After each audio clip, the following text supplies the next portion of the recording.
आज आपल्याला शिकायचं आहे टक्केवारी कशी काढायची।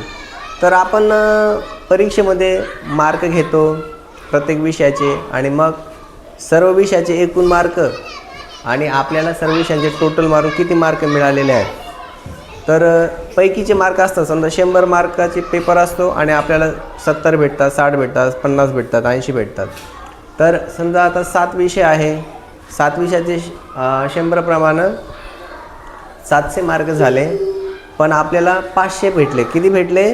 500 भेटले। मग ते आपण किती टक्के मार्क मिळवले, तर यासाठी आपल्याला टक्केवारी आज हे शिकायचं आहे। तर एक उदाहरण सांगतो।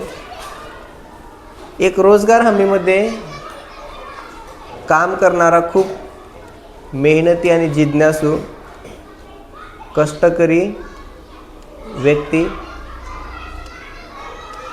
तर त्यांनी कष्ट करून खूप पैसे जमवले, भरपूर पैसा जमवला। मग त्याला काय करायचं होतं, 40 एकर त्याला शेती घ्यायची होती। 40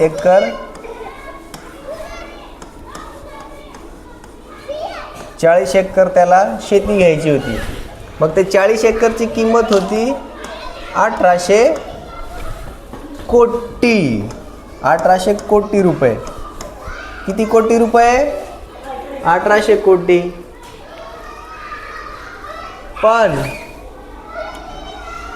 आणि तो खूप कष्टकरी होता, म्हणून त्याच्यावरती आहे ना कुबेर जे असते, कुबेर धनदेवता, तो खूप कष्टकरी होता, म्हणून कुबेर देवता त्याच्यावरती पैशांचा असा वर्षाव करायचा, म्हणून त्याच्याकडे खूप काही पैसा होता। मग त्यांनी काय केलं, जी 40 एकर जमीनची किंमत 1800 कोटी होती ना, त्यांनी तडजोड केली आणि ती त्याला भेटली 300 कोटीला।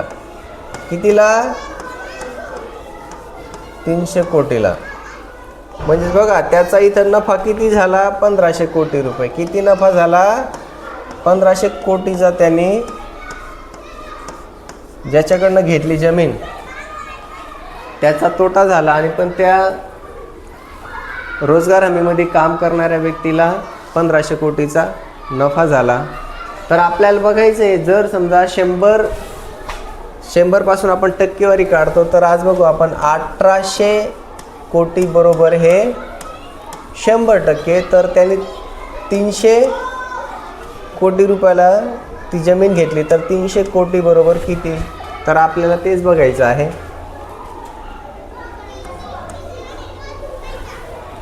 हां, 300 गुणिले हे 100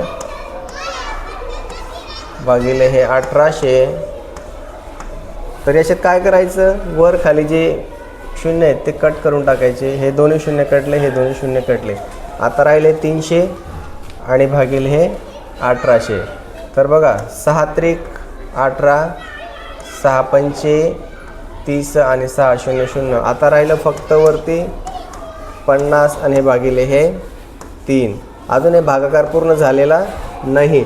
तर बघा, 3 1 3, 3 1 3, 2 उरले, 3 सक 18, 3 सक 18, 3 7 21। तर बघा, त्याला जे आता त्या रोजगार हमीमध्ये काम करून पैसा जमवणाऱ्या व्यक्तीने आता ते 100% रुपये देऊन ती जमीन त्यांनी घ्यायला पाहिजे होती, पण त्यांनी काय केलं, फक्त 16.67% मध्येच ती जमीन त्याला भेटली, म्हणजे एकदम स्वस्त